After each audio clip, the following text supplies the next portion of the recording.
watching End Zone, sponsored by Brahms.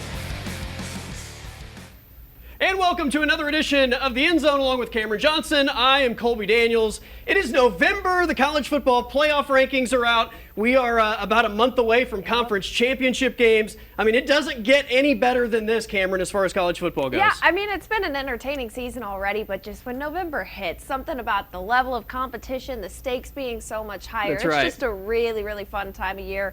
Like I said last week, stressful if you're fans of those teams, but really fun just from a neutral viewer standpoint. The temperature drops. It starts getting dark earlier, as we were talking about off the air before we started.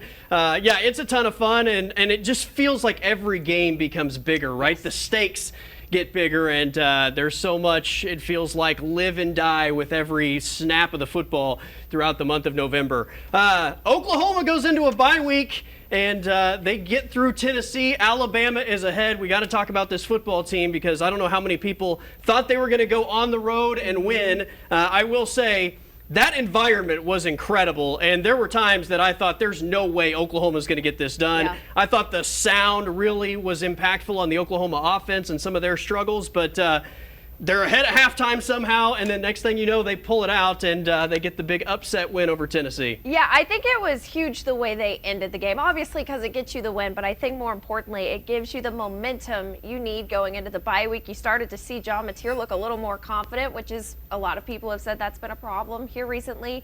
And so for them to go in with that kind of momentum, that swagger, get the road win in a tough environment like you mentioned, and then get a bye week before going to another tough road environment, I think was really crucial. Yeah, I wonder, I would like to ask them this, but Rocky Top has been stuck in my head for a week. I can't get it out. It's like a brain worm, so I wonder if the OU players are hearing that play on loop in their head. But it's probably like the opponent coming to Norman and hearing Boomer Sooner over and over. Yep. It just gets stuck in your head. That's how I've been with Rocky Top for the last week. But we will turn the page on Tennessee. As far as the offensive production, you know, we talked a lot about John Mateer last week, his offensive struggles since returning from the surgery. The passing game still leaves a lot to be desired, and we can get into that in a moment. But what we haven't seen from John Mateer since he came back was the rushing element, right? They've been very cautious, I think, with him running the football. That was unlocked in Knoxville, and I thought a big part of the Oklahoma offense getting going. Yeah, and it's kind of like what we saw earlier in the year where for a while he was the leading rusher, and I mean, it worked at the time, so you can't knock it too much. But yeah, I think it all goes back to the confidence to be able to escape plays when the pocket collapses and make something out of nothing. I think is a huge booster for both him and the offense, and I think hopefully that's something you can build on once you get the passing back in there. Maybe they'll start to look like that team that we saw earlier in the year with the improvements they've made as well. Well, and one of those improvements is the running back position. Xavier Robinson has been fantastic the last 2 weeks. Now, we're only a week away from, I think, the coaching staff raving about Torrey Blaylock as clearly the best running back in that room and consistent and doing all the work. And then 2 weeks in a row, it's been Xavier Robinson going over 100 yards. Physical running back that seems to be a really good fit, I think, against these SEC defenses. Yeah, and I think it's the depth is what's most impressive about that room, and I think it helps your game plan too, because you know you've got a team that's like, oh, Torrey Blaylock, that's the guy we got to focus on containing. Well, then all of a sudden he goes out, in comes Xavier Robinson, and it's just like one thing after another, a revolving door of capable running backs, and it's just been really fun to watch him burst onto the scene and do some damage. I think as far as the passing game goes, John Mateer, to me, I do think he's a confident guy. Don't mistake my comments here for saying that he's not confident, but I think he's just understanding that he has a really good defense and he doesn't have to maybe take the risks throwing the football that maybe he thought he did early in the season. So I think that's probably one of the obstacles the offense is trying to overcome as far as the passing game, is just him getting to a place where he knows when to pick his spots on gambling with a throw or, you know, just holding onto the football and letting your defense potentially win you football games. Speaking of that defense, for the first time this season, Tennessee was held under 30 points. This Oklahoma defense ultimately, I thought, had some ups and downs throughout the game, but I mean, you hold a team under 30 points, that's one of the top scoring offenses in the country, and you finally get some turnovers. Yeah, it was such an interesting stat to look at, though, that first half. You get 3 turnovers, and then still Tennessee is putting up over 250 yards of offense. So it's like, what really is happening here? But I think that's more of a testament to how tough those SEC battles can be. But yeah, it was really good to see. Like I said, earlier in the season, their problem was they didn't get turnovers. Now that's a major improvement. They've had, I don't know how many in the last few games, but it does a lot to improve their already high confidence, and I think it's huge, as you mentioned, for the offense as well. Yeah, 5 turnovers, by the way, in the last 2 road games for the Sooners, 2 against South Carolina. Now, one of those was special teams. I mean, we can probably debate that, but 3 against Tennessee. Obviously, they don't win that football game, I think, without generating those 3 turnovers, and, obviously the R. Mason Thomas scoop and score came at a price, because R. Mason Thomas got hurt on the play, but they were still able to generate pressure on Joey Aguiar throughout that football game. So the defense continues to do good things, and we'll see what happens at Alabama in a couple weeks. The first college football playoff ranking is out, and the Oklahoma Sooners debut at number 12. Now, you might be saying to yourself, that means they're in the college football playoff. That's not the case, because you have to have 5 conference champions, and when you look at this current projection of the college football playoff bracket, Texas was 11, Oklahoma was 12. Those 2 teams would be left out because Virginia, who is not in the top 12, currently is the favorite in the ACC. And then Memphis, there wasn't a G5 team ranked by the committee, so I just put Memphis in there as like a placeholder, but this is what it would look like if the playoff began today. Clearly, Oklahoma having Alabama, Missouri, and LSU on the schedule.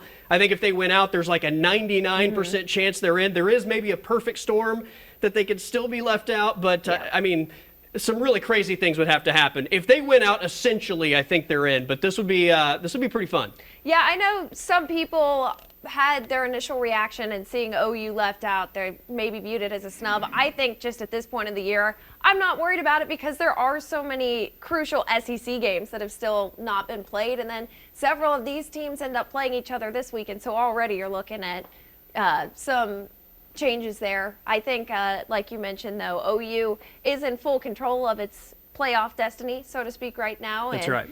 We'll see if they can get it done. Well, and, I mean, Texas Tech, the 8 seed, plays BYU, the 7 seed, this weekend. The loser of that's probably not going to be in the projection next week. Could work their way back in ultimately, but, I mean, this thing's going to change from week to week, so don't get too high or too low on what the rankings are. But just like you, I love to get upset and happy about what the committee does or doesn't do. So that's the great part about being a sports fan. All right, along with Camryn Johnson, I am Colby Daniels. We welcome former Oklahoma State Ironman Donovan Woods to the program next.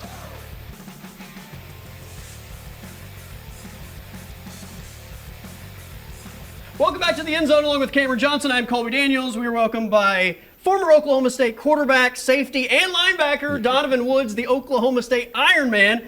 I haven't seen you in about 10 years, man. How are you? Great, man. Been too long. Thanks for having me today. Definitely been too long. Glad to have you on. Obviously, I wish you were here under better circumstances as far as Oklahoma State football goes, but we'll get into that in a minute. First, I got to remind people who may have forgotten, the Oklahoma State Ironman played on both sides of the football, started your career at quarterback, moved to the defensive side of the football. So I pulled up some stats. I don't know how many people in the history of college football have thrown for over 1,500 yards and 14 touchdowns, rushed for nearly 500 yards, 11 touchdowns, but also have 175 tackles, 2 sacks, 5 interceptions, and a fumble return for a touchdown. You did everything. Yeah, man, looking at that, it's I can tell people I'm a has-been, not a never was. So that's good, man. As I look back on my career, especially now, I turned 40 this year, and watching kids that I coached and played against, and just it's been a whirlwind, and football has given a lot to me and given a lot to my family, and I'm thankful for it. Yeah, no doubt, no doubt. Well, it's good to have you here. Let's talk about this Oklahoma State program. Obviously, things are not going well. That's kind of obvious, but I don't know if anybody expected them to go this crazy this season. Mike Gundy is out. You knew once that happened, it probably wasn't going to become much better this season, but I mean, how do you view the program and the direction? Well, I think obviously we're going through about a transition. Coach Gundy, he was a pillar of Oklahoma State football from the time he was a player to the time that he coached. He did a lot of great things in implementing and helping us become what we were on the national stage.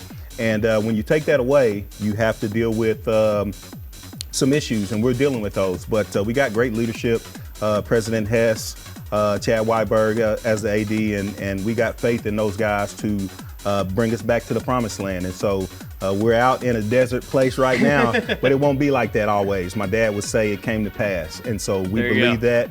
And as soon as we figure some things out, get back on the right track, we'll be right where we need to be, and that's on the national stage.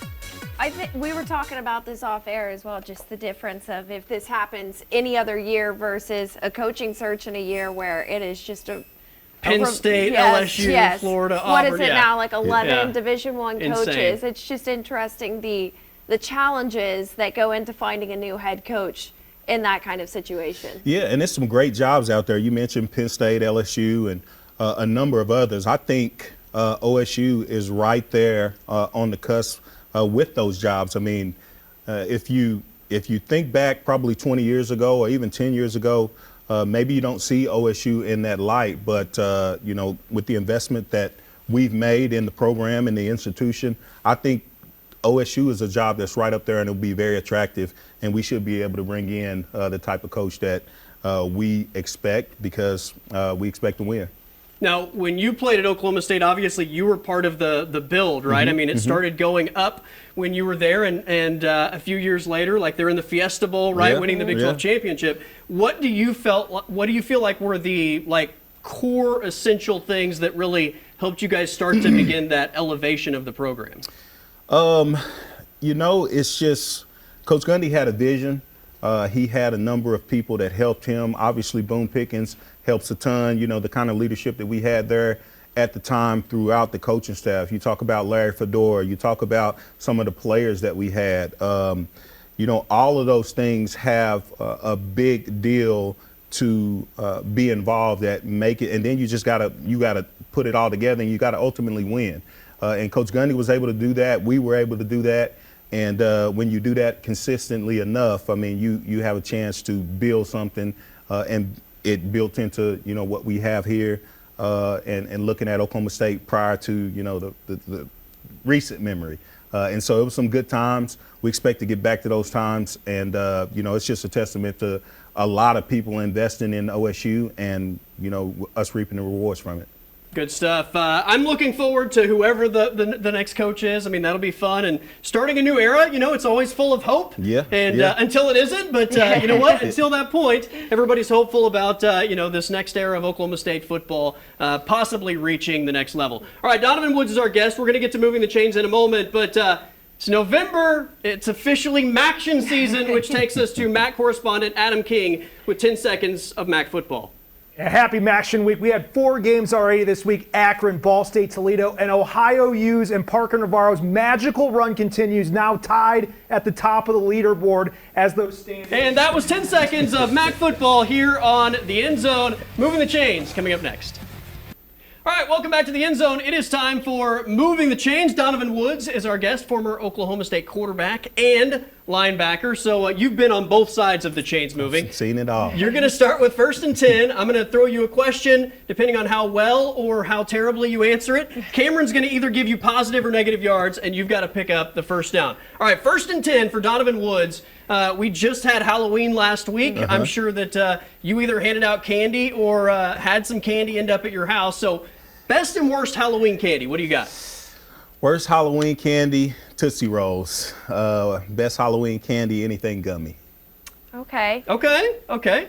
That's pretty good. It's acceptable. I'm more of a chocolate person Okay. on Halloween than I am gummies. Now Skittles, that I'll take. But you can never go wrong with either. I mean, candy's candy to me. So I'll give you a pickup of 3, just to. The 3. Okay, Yeah. 3 yards on first down. Yeah. By the way, gummy bears or gummy worms if you had to pick? Gummy worms. Okay, I like that. All right, 2nd and 7? Is that where we're Yeah. at? 2nd and 7. Yep. All right. What celebrity would you pick to coach Oklahoma State football next season if you had to pick a celebrity? Denzel Washington. Remember the Titans, man. Okay, I like Look, it. That's I a home run right there, Coach man. Herman Boone? Yeah. Yeah, he had confidence in that answer too. I'm gonna give you 5 on that one. I mean, that was there was no hesitation. No, he saw the play unfold Yeah. and threw the football. I like it. All right, Denzel. So what are we at? Third and two? Third and two. Yeah. Okay. Tough defense. I don't know if you man. guys heard about this earlier this week, but Tom Brady apparently cloned his dog. Did you hear this story? I did hear the story. Okay, kind of crazy.